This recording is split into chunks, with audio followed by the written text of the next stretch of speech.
Donc, avec Cyril, ce qu'on a souhaité vous présenter, c'est plus une partie des travaux sur le contenu onirique, sur les rêves, qui est un champ d'intérêt croissant. Pourquoi? Parce que c'est probablement un révélateur de crises psychiatriques, de crises suicidaires, et donc des signaux d'alerte qui sont utiles à repérer et à préciser chez les patients. Et le champ du sommeil, comme le disait David, c'est vraiment un champ qui se développe énormément. C'est que c'est une nouvelle discipline testée, hein, qui est coordonnée par les psychiatres en Nantes. Et c'est tout un nouveau champ clinique qui s'ouvre avec des unités spécifiques en psychiatrie qui s'ouvrent, donc, qui sont toutes, qui est une particularité vraiment à notre discipline. Voici les conflits d'intérêts. Alors, je voudrais illustrer d'abord par deux verbatims de deux patients que je suis. Premier patient, Marc, qui souffre de troubles bipolaires de type 1. Chaque jour, je devais pousser et rouler ma pierre. C'était assez décourageant car elle devenait chaque jour plus lourde.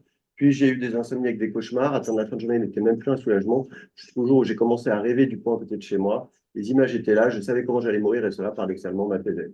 Et un jour, je suis allé sur ce pont en voiture. J'ai demandé à vous rencontrer car j'ai peur de faire une bêtise. Tu vas très bien, Marc, il a un trouble de peur de type 1 qui est stabilisé maintenant. Et Nelly, qui a fait une dépression du postpartum. Mes envies de mourir sont arrivées lorsque j'ai commencé à mal dormir et à faire des cauchemars. Certains cauchemars étaient toujours les mêmes, d'autres étaient nouveaux. J'ai plutôt toujours bien dormi avant cela, mais alors que j'étais au plus mal, mon sommeil n'était même plus un lieu de refuge. Je n'avais aucun moment de répit et j'étais désespéré. On voit bien ce moment de bascule, en fait, hein, dans un moment de déstress et de désespoir du sujet qui, lorsque les nuits commencent elles aussi à s'altérer, eh bien, le contenu onirique se modifie et le moment de bascule dans l'histoire de vie apparaît. Alors, première étude sur que nous apprennent les autopsies psychologiques. Donc, 140 adolescents qui se sont suicidés versus 131 contrôles qui sont matchés sur les âges et le sexe. Un premier message important qui est de dire que la moitié de cette population était déprimée au moment du suicide versus seulement 10% chez une population adolescente du même âge. Ce qui était intéressant, vous le voyez ici, c'est que chez les patients qui se sont suicidés, la semaine avant, vraiment une sous-déclaration, enfin un sous-diagnostic rétrospectif, 31% avaient des altérations du sommeil la semaine précédente le geste, 60% la semaine du geste versus 4%, 15% chez les contrôles. Et ce qu'observaient les auteurs de cette étude aussi, c'est que l'aggravation de ces symptômes de sommeil était associée aux conduites suicidaires, même quand on contrôlait sur les symptômes de dépression. Et l'aggravation des symptômes entre les 2 semaines était spécifiquement associée au groupe qui se suicidait. Là, il y a une équipe australienne, l'équipe de Littlewood, qui s'est intéressée à finalement regarder de plus proche ce lien entre l'altération du sommeil et les idées suicidaires ou les comportements qui auraient lieu le jour d'après. Parce que, comme vous le savez très bien, la crise suicidaire, c'est vraiment quelque chose de très court dans le temps, qui très vite se résout. Et dès que les patients ont une nuit de sommeil ou une intervention, une hospitalisation, quelques heures après ou le jour suivant, les patients vont mieux.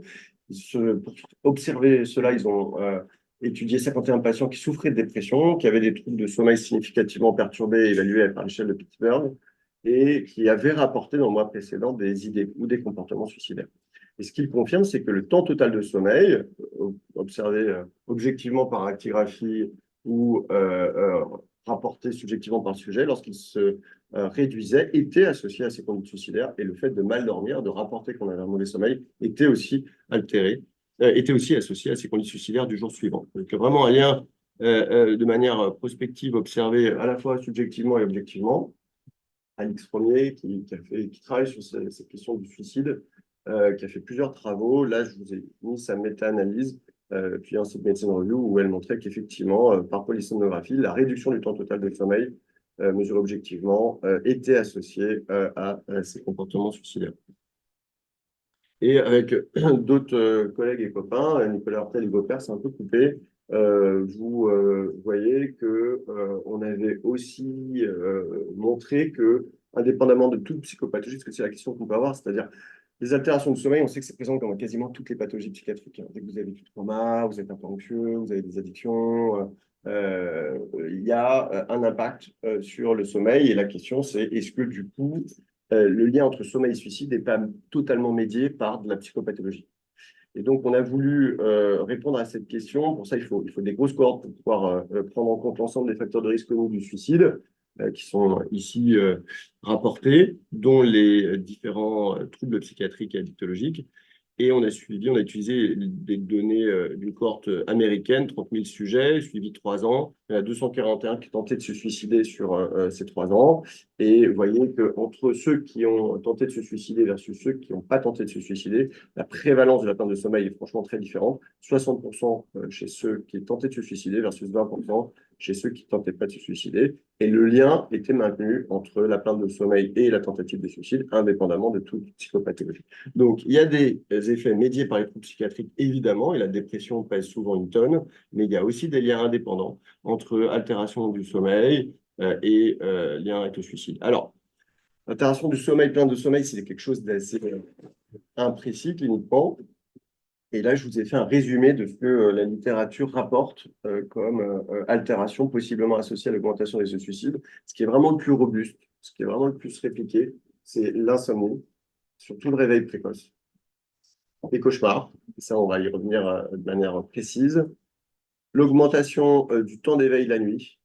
Il y a Michael Brandner aux États-Unis qui a développé une théorie qui s'appelle The Mind After Midnight, l'esprit après minuit, et qui explique que le cerveau n'est pas fait pour être réveillé après minuit. C'est vrai que dans les services, je ne sais pas si c'est votre expérience chez l'enfant, mais il y a beaucoup de passages à l'acte qui se font la nuit.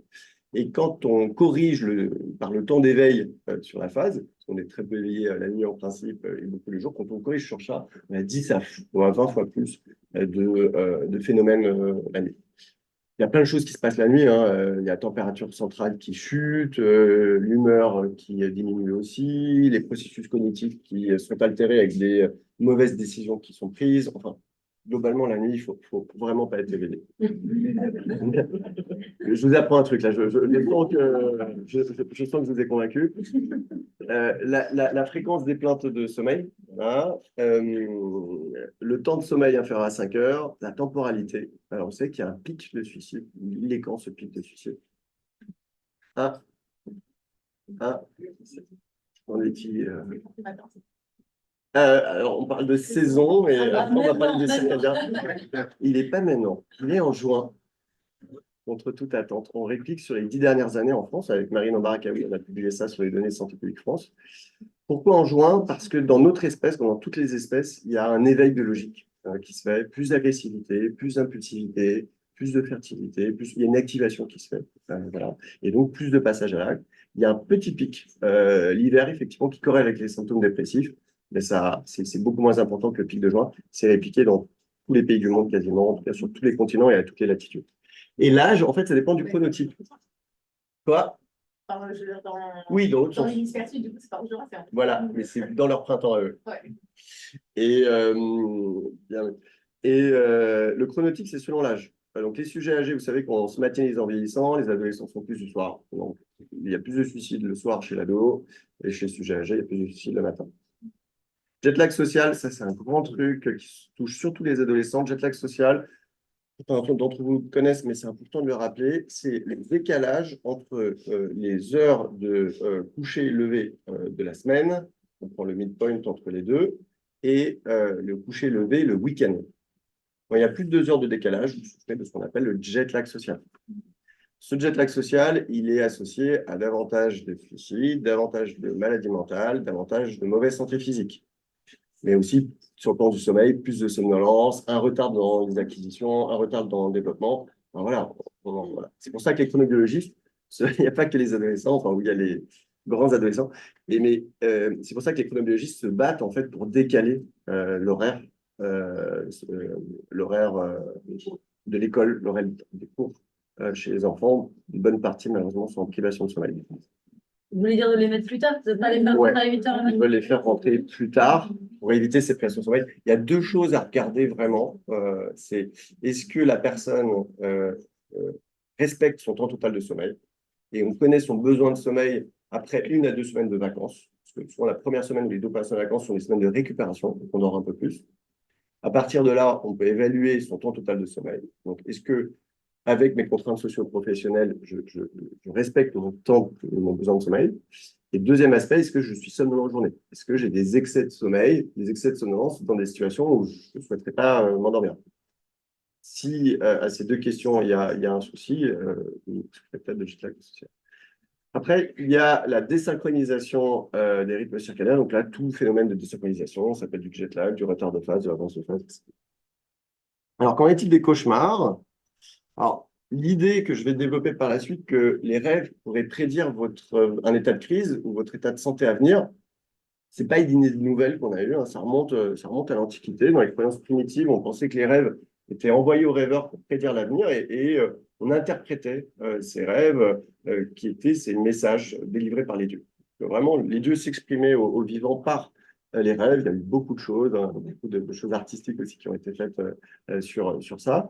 C'est Aristote le premier qui l'applique au champ médical et qui suggère, hein, qui reprend cette croyance populaire que les rêves pourraient révéler des premiers signes de changement imperceptibles dans le corps qui sont imperceptibles pendant l'éveil.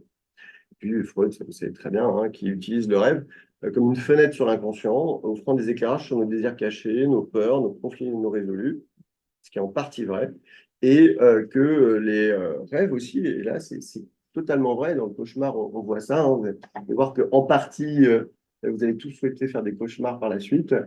Ces rêves remplissent une fonction de protection du sommeil et nous protègent pour nous protègent alors sur la théorie freudienne dans un certain nombre de désirs, de conflits non résolus, de défenses qu'on pourrait mettre en place, etc.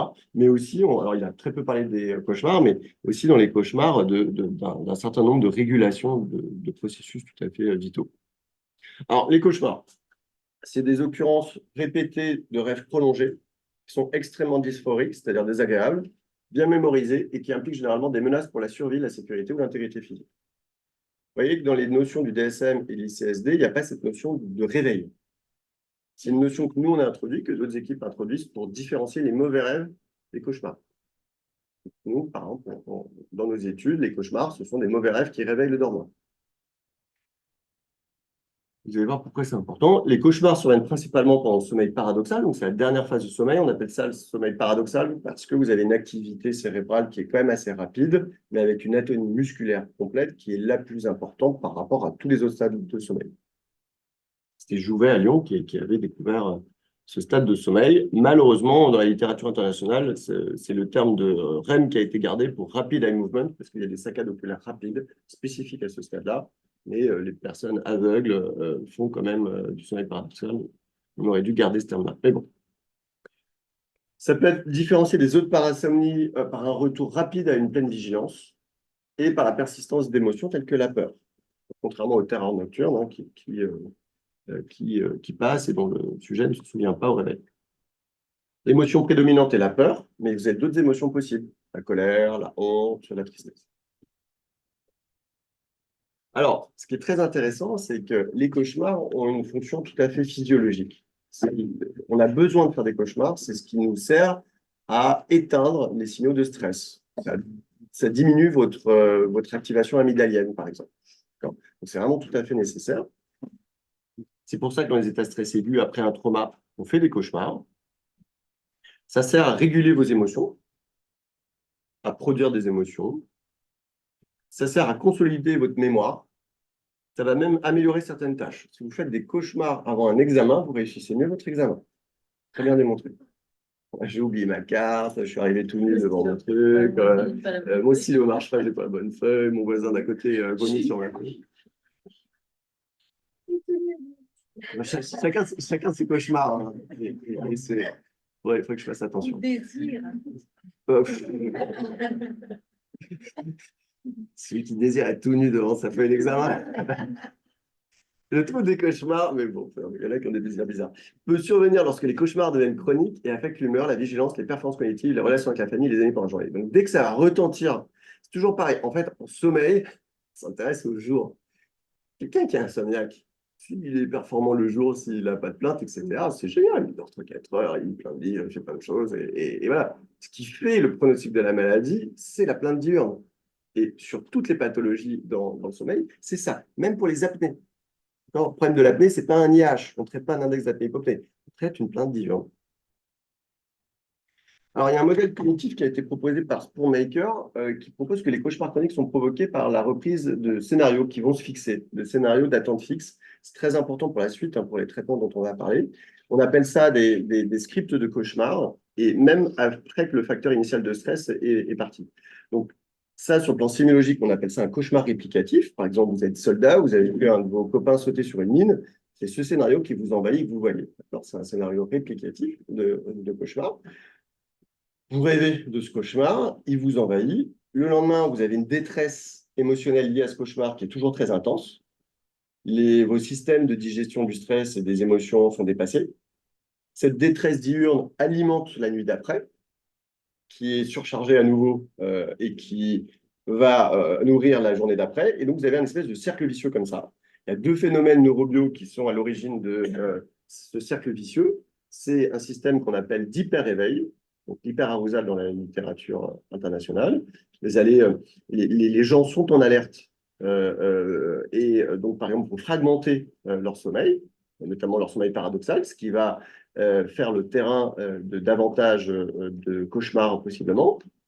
L'activité sera un peu plus rapide aussi, ce qui, pareil, rend l'activité onirique un peu plus forte. Le stress est augmenté, la menace est augmentée, et à l'inverse, les phénomènes d'extinction de la peur sont impactés, en fait. Et le patient n'arrive pas à éteindre justement ce signal amygdalien, ce stress, qui est trop fort, qui n'arrive pas à éteindre, et cela va s'inscrire.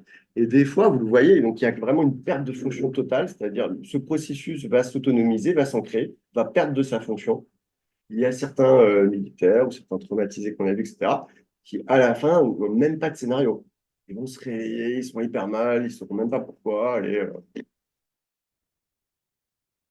Alors, la question que vous avez probablement, c'est qu'en est-il des autres parasomnies? Et donc là, c'est une étude qu'on a fait chez les adolescents, comme je vous le disais, adolescents, entre 6 et 15 ans, qui font beaucoup de parasomnie, du coup. Et il n'y a que les cauchemars qui sont associés au risque suicidaire, que ce soit actuel ou vie entière. Les terreurs nocturnes ne sont pas associées au risque suicidaire. Et le somnambulisme, toutes les formes de somnambulisme, ne sont pas associées au risque suicidaire. Donc, ça, les parents qui sont toujours très inquiets avec les terreurs nocturnes, il n'y a pas trop d'inquiétude. Adolescents qui UPD, c'est bipolar. Comment tu dis? Pardon? UPD, c'est bipolar. C'est des adolescents qui souffrent de bipolar disorder. Ouais. Âgés de 6 à 15 ans. Ou depuis 6 à 15 ans. Non, c'est âgé de 6 à 15 ans. Donc après, voilà, c'est le Young Bipolar Disorder, tu vois, tel que Birmauer, tu vois, par exemple, peut le définir. Et d'ailleurs, Stanley, tu sais, c'est les équipes anglaises, Safety Plan et tout ça. Ouais. En fait, vous disiez Anglaise, américaine. Je disais que c'était bien de faire des cauchemars, ça régule, ça éteint C'est pas bien quand, c'était ma deuxième slide, j'aurais dû insister, c'est pas bien quand ça s'ancre dans le temps, que tu commences à développer un c'est script, chronique, donc quand voilà, quand ça devient chronique. C'est ça qui pas fait forcément fréquent, en fait. Ce qui fait, d'ailleurs, il n'y a pas de notion de fréquence. L'insomnie, c'est 3 jours par semaine pendant au moins 3 mois. Il y a une notion de fréquence. Dans les cauchemars, il n'y a pas une notion de fréquence. C'est surtout la détresse et l'impact fonctionnel que ça va avoir qui va faire tout le pronostic de la maladie. Okay. Il y en a qui vont faire un cauchemar par semaine, qui vont être hyper en détresse avec ce cauchemar-là, qui va durer toute la semaine, qui va polluer leur journée, etc. C'est rare. Ils sont quand même fréquents la plupart du temps. Alors, bon, là, je vais vite passer. Il y a chez les vétérans, donc ça, c'est une très belle revue qui résume. Le lien est très clair, toutes les études le montrent. Faites des cauchemars, il y a un lien avec le suicide, il n'y a qu'à voir Rambo pour en être convaincu. Et quand même, plus vous faites des cauchemars fréquents et plus vous augmentez votre risque de présenter des comportements suicidaires. Là, avec Marine Lombard-Rakaoui, on a fait un résumé de la littérature pour voir population psychiatrique, population générale. Donc, faire un cauchemar une fois par mois, c'est hyper fréquent. C'est 35 à 40% de la population générale. Donc, la moitié de la salle a fait un cauchemar au cours du mois au moins. Par contre, la maladie des cauchemars telle que je vous l'ai décrit, là, c'est 2 à 8%. Donc, c'est beaucoup moins. Par contre, cette maladie des cauchemars, quand on parle de pathologie psychiatrique, là, c'est monstrueux. C'est là où on se rend compte que finalement, c'est une dimension qu'on ne traite pas du tout, qu'on n'adresse pas du tout. Dans le PTSD, c'est évident, c'est 70% de la population. Dans la dépression, ça dépend de la forme de la dépression, ça va de 16 à 90%. 90%, c'est quand il y a des symptômes de mélancolie, des comportements suicidaires euh, ou surtout de l'insomnie avec réveil précoce. Les troubles psychotiques, ça va jusqu'à 55%, et c'est monstrueux par rapport à ce qu'il y a dans la population générale. Ça corrèle beaucoup avec les symptômes de persécution. Donc là aussi, on imagine les processus physiologiques sous-jacents. Et plutôt que la fréquence, c'est plutôt la détresse qui corrèle avec la sévérité de troubles psychiatriques. On va y revenir justement à une étude chez les jeunes adultes et adolescents que Marine a fait. Sur la gauche, pas vite. Donc voilà, c'était 100 adolescents ou jeunes adultes qui entraient dans les soins. 34% d'entre eux rapportaient des cauchemars fréquents, plus de 1 par semaine. Et là, on avait utilisé différentes échelles. Donc la fréquence des cauchemars va impacter la nuit de manière attendue, mais c'est vraiment les effets diurnes et la détresse ressentie qui vont corréler avec l'intensité des symptômes anxieux et des symptômes dépressifs. La question que vous avez probablement après, c'est est-ce que le thème de ces cauchemars, est-ce qu'il y a des thèmes différents comme Freud avait proposé certains trucs, est-ce qu'on va retrouver des thèmes particuliers qui vont prédire les cauchemars? Et on retrouve des scénarios classiques, hein, par exemple, cette étude est rigolote à lire parce qu'on se retrouve d'ailleurs dans le truc. Je courais vers elle et plus je me rapprochais, moins j'arrivais à l'approcher. Ou dès que je disais quelque chose, cela se terminait par le fait qu'on se moque de moi. Et aucun thème n'est associé spécifiquement à... Oui, bien sûr.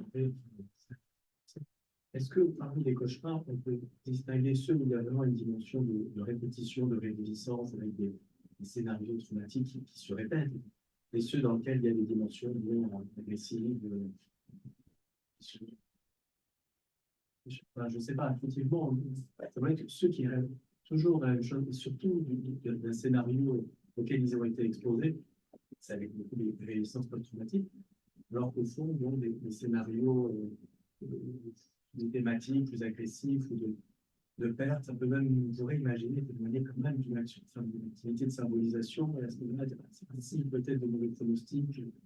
Je ne sais pas si c'est. Je sais pas, parce que, ouais, je sais pas si on peut. En fait, c'est ce que je te disais tout à l'heure, parce que c'est pas si simple. C'est-à-dire, les cauchemars réplicatifs, en même temps, on sait vraiment bien ce que c'est, on sait très bien les traiter, modifier les scénarios, c'est assez facile, etc.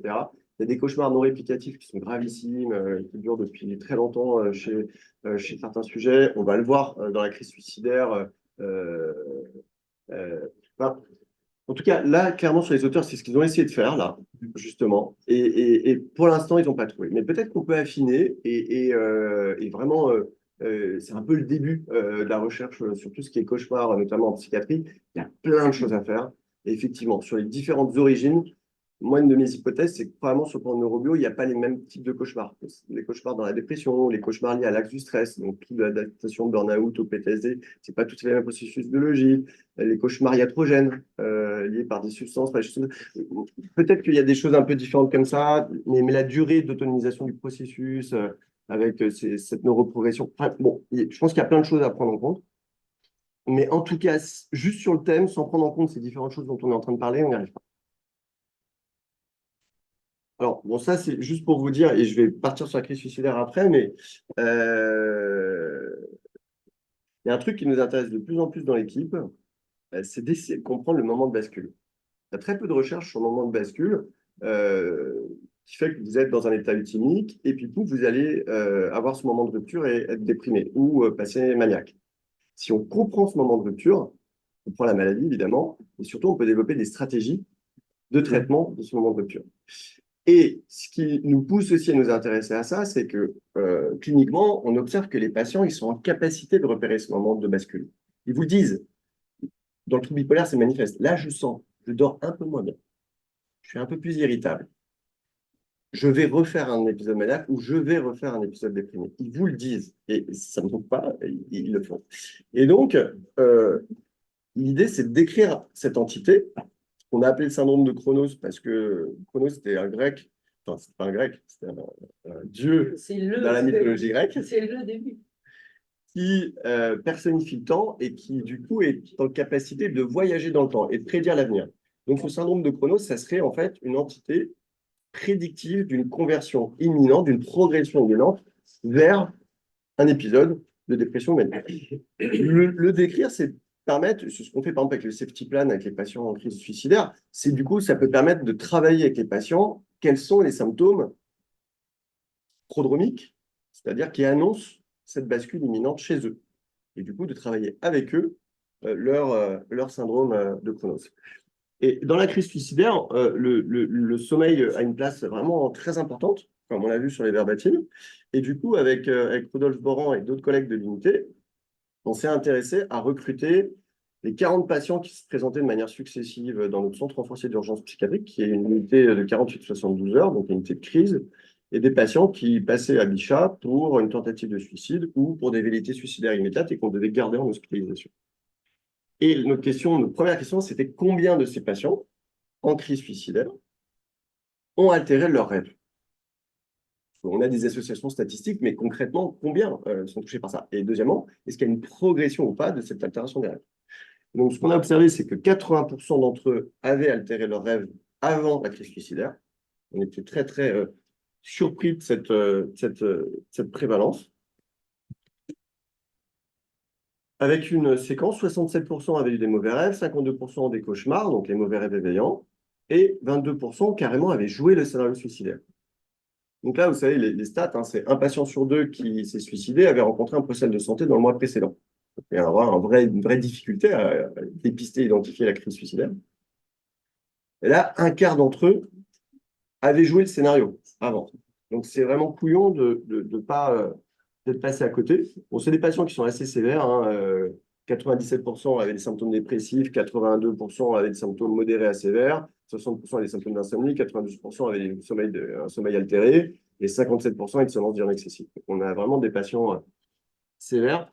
Et surtout, ce qu'on a observé, c'est une progression en moyenne de ces symptômes, avec des mauvais rêves qui apparaissaient 4 mois avant, les cauchemars qui apparaissaient environ 3 mois avant, et les scénarios suicidaires, pour un quart d'entre eux, qui apparaissaient 1,5 mois avant. Donc, en plus, une fenêtre possible d'intervention sur ces symptômes-là. Donc, du coup, l'idée, c'est de laisser... Enfin, moi, ça a changé ma pratique, hein, très clairement, ces résultats. Avant, quand j'étais aux urgences et que j'avais des gens en détresse, en dépression, je ne posais pas forcément la question sur les rêves, je posais d'autres questions. Mais l'idée, c'est de peut-être interroger les rêves et leur altération récente. C'est assez simple à faire, hein, et ça constitue un signal d'alerte significatif de la crise suicidaire. Donc, comment rêvez-vous? C'est une question très simple à poser et un changement très simple à apporter pour les professionnels de santé afin de mieux dépister le risque de suicide. L'étude, tout à l'heure, je vous ai montré juste sur l'altération du sommeil, indépendamment de toute psychopathologie qui prédit la crise suicidaire. On avait associé Maria Oquendo sur ce papier-là. Maria Oquendo, c'est celle qui dirige la task force sur le suicide dans le DSM et qui, à l'APA, Association américaine aussi de psychiatrie, dirige aussi ça. Et à l'époque, elle nous avait dit, tu verras, Pierre, on va essayer de modifier le DSM pour intégrer les altérations du sommeil dans la crise suicidaire. Et c'est ce que tu disais, c'est-à-dire le sommeil, malheureusement, est pas suffisamment considéré, c'est une dimension vitale centrale. Et maintenant, dans le DSM-5-TR, si vous regardez le chapitre sur le suicide, la crise suicidaire, etc., vous verrez qu'il y a tout un paragraphe sur le sommeil. Ça a intégré le DSM-5-TR. On en est très, très content. Et bon, cette étude est arrivée après la réflexion sur le DSM-5-TR, mais les études là qui sont il y a plein d'équipes qui travaillent sur tout ça. On est tous en train de montrer à quel point ces altérations du sommeil et les cauchemars sont associés à la crise. Excusez-moi. Sur la diapo encore avant, est-ce que vous avez remarqué chez des patients qui se sont suicidés une évolution, c'est-à-dire un passage de mauvais rêves à cauchemar, à scénario suicidaire? Oui, il y a une progression, c'est une slide que j'ai retirée, mais effectivement, tu avais une progression entre mauvais rêves, je ne sais plus combien de pourcentage des patients faisaient cette séquence-là, et tu avais à peu près 18% de patients qui faisaient les 3 séquences, qui faisaient l'espèce de total mauvais rêve. Ok. Donc, en pratique clinique, vous avez vu, en fait, les cauchemars, comme c'est un champ pas aussi développé que d'autres champs, comme le champ de l'insomnie. L'insomnie, les apnées, c'est des champs qui sont hyper développés. Les cauchemars, c'est beaucoup moins développé. Il y a beaucoup moins de littérature. Donc, il y a plein d'échelles. Pour nous, à chaque fois, on est obligé d'utiliser 4-5 échelles. On a voulu développer une échelle simple, la NSI, Nightmare Severity Index, qui en fait se cale sur l'ISI, Insomnia Severity Index, et sur la HSI, Personal Severity Index. Donc, c'est des échelles très simples en 9 items avec une Likert, et on voulait explorer les 4 grandes dimensions des cauchemars. Donc, la fréquence des cauchemars, l'impact émotionnel, l'impact diurne et l'impact nocturne. Voilà, donc, il y a 4 sous-scores, il y a un score total. Vraiment, je vous invite à utiliser. Il y a Julie Rowling, que vous connaissez peut-être, avec Carmen Schroeder à Strasbourg, qui sont aussi spécialisés sommeil chez l'enfant et qui, là, sont en train d'utiliser aussi chez l'enfant et qui, j'espère, pourront la valider si vous êtes intéressé. C'est une échelle gratuite. Hein, il y a un copyright à PHP, mais donc, on ne peut pas l'utiliser commercialement, mais elle est en open access, elle est diffusable, vous pouvez l'utiliser autant que vous voulez. Et je me ferai un plaisir de vous la transmettre si vous voulez. Juste 2 mots vraiment pour vous dire, mais comment traiter? En fait, le premier traitement des cauchemars, que ça soit traumatique ou non traumatique, c'est pas la prazosin, c'est la RIM, la répétition d'imagerie mentale. Donc après, il y a plein de thérapies qui existent, mais il y a un niveau de grade A, plein d'études dans des super journaux internationaux. C'est ça. Et en 2 mots, globalement, la RIM, je passe vite, ça c'est bon. Avant ça, quand même, faut quand même traiter la cause, c'est-à-dire il peut y avoir d'autres pathologies du sommeil qu'il va falloir identifier. On a parlé des apnées tout à l'heure, mais si vous fragmentez votre sommeil avec des apnées plus de 30 par heure, eh ben, c'est autant de moments où vous pouvez aussi avoir des cauchemars. Il y a un certain nombre de causes iatrogènes. Hein. Il y a les substances que les patients, notamment le cannabis, les sevrages cannabis, hein, il y a un rebond de cauchemars très, très important. À l'inverse, l'alcool va casser des cauchemars. On avait un patient, je raconte cette histoire et du coup, ça va me permettre de parler du traitement, qu'on a pour un sevrage d'alcool. Ça faisait 10 ans qu'il était addict à l'alcool, qui a développé une dépendance à la cocaïne le lendemain parce qu'il devait rester éveillé. Et au départ, il prend de l'alcool le soir parce qu'il fait des cauchemars, envahi par une scène terrible qu'il a vécue où ingénieur EDF chez EDF, il intervient et sur une intervention, il y a son collègue qui explose devant lui. Gaz, truc pas sympa. Et à la visite, je passe, je ne m'attendais pas du tout à ce qu'il y ait des cauchemars, et il me dit écoutez, là, le sevrage d'alcool, ça se passe très très bien, mais moi, mes problèmes d'alcool sont arrivés parce que le soir, c'était impossible, j'étais envahi de cauchemars, envahi de cette scène-là, et l'alcool m'aidait à lâcher et m'aidait à m'endormir. L'alcool, en plus, inhibe le sommeil paradoxal, c'est beaucoup de cauchemars. Et il dit, là, c'est l'horreur. Toute cette scène me revient, je ne dors pas, je me réveille, je fais des cauchemars, etc. Si vous ne m'aidez pas sur les cauchemars et sur le sommeil-là, moi, je vais reprendre l'alcool. C'est invivable. Et la cocaïne est venue parce que, du coup, j'étais devenu tolérant à l'alcool, etc. OK, donc, du coup, ce qu'on a fait, on a fait de la RIM, répétition d'imagerie mentale, et avec ce que je vous expliquais tout à l'heure, on a, par imagerie mentale, la RIM, c'est vraiment tout bon comme processus. C'est pousser par imagerie mentale un autre scénario le jour qui va remplacer les scénarios la nuit. Et ça marche redoutablement. Et plus vous êtes fort en imagerie mentale, donc on a des exercices qu'on fait avec les psychologues dans le service pour booster les capacités d'imagerie mentale. Il y en a qui sont très très bons en imagerie mentale, qui sont capables de créer des environnements très riches avec tous les sens, etc. Et puis il y en a qui sont très en difficulté pour créer. Voilà. Mais tout le monde peut y arriver. Et lui, par exemple, son scénario, c'était un anniversaire, donc avec mélange, on travaille sur les sens, etc., et une explosion de confettis. Vous devez répéter 10 à 20 minutes ce scénario-là par jour, et l'écrire. Et chez lui, ça a été impressionnant. Il y a 40 à 60% de réponse. Et ça a complètement modifié ses nuits. Et du coup, il n'avait plus de cauchemars. Et du coup, on ne l'a pas revu. Donc, a priori, c'est que ça va bien. Donc, et ça, cette théorie de la continuité entre le jour et la nuit, là notre échange aujourd'hui, vous allez en rêver cette nuit. Vous allez rêver de certains bouts, d'autres, etc. Ce que vous allez faire aussi dans la journée. Et donc, cette théorie de la continuité entre le jour et la nuit, c'est un psychologue, Domhoff, qui a développé ça en 2001. Alors, pour le coup, les restes durs dans les rêves, ouais. c'est vraiment un texte autre interprété sur les rêves. Ouais. Mais bon, c'est vrai qu'on oublie les temps passés. Oui, c'est vrai que c'était plus un TCCI de Domhoff. Comme Jung, hein, Non, non, mais ça m'intéresse. Sur les grands rêves interprétés, c'était d'ailleurs dans une exposition du Exmet, il me semble, il avait présenté les grands livres rouges, je ne sais pas si tu vois ce que c'est, le grand livre rouge des rêves de Jung, et qui est en fait une compilation de rêves de sociétés primitives, mais aussi moins primitives, parce qu'il y a aussi les médiatiques, mais lui, il a commencé par comprendre comment étaient interprétés les rêves des grands sages dans les tribus Navajo aux États-Unis. D'accord. Parce que dans ces tribus-là, on considère que certains qui ont une grande sagesse ont justement des grands rêves, qui sont des messages des dieux, et ils viennent les partager avec la communauté, ils les interprètent de manière collective. D'accord. Et donc, il est parti sur cette théorie.